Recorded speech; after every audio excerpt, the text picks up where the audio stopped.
what are some of these real world examples of what can potentially make or break a program with these cultural differences that may exist?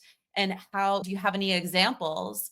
Yeah. I'll start with a proverb from the African continent. I'm not sure who necessarily claims it, but if you want to go fast, go alone. If you want to go far, go together.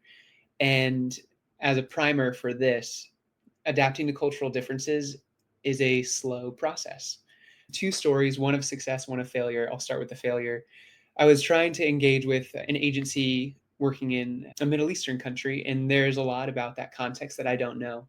I was assuming that collaboration to me would look the same as for them on their side of the pond.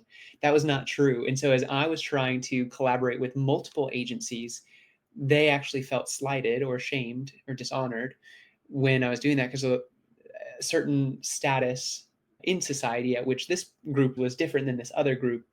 And I was like, oh no, I did not understand this cultural difference.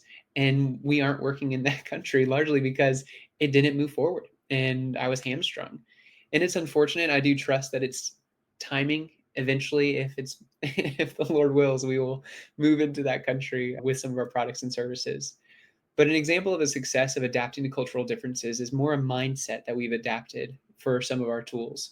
When working on the ground in Uganda or Kenya or Zambia, just for example, we offer a certain tool, which is the Thrive assessment. This assessment allows a director of a children's home, sometimes called orphanage, to think through how are we upholding the rights of the child and making sure that they're getting quality care in this children's facility, and at the same time doing everything we can to place them into community care or back with families.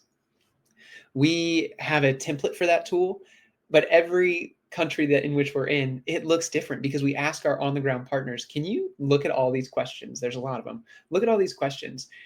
Do any of these not fit your context? Can Mhm. I say this more Zambian or can I say this more Kenyan for you? Or do we just need to pitch that question entirely? And so it's very much a workshop that we're creating ahead of time before intervention even happens to be like, does this feel right? Did you make this assessment with us? And so that's how we're adapting.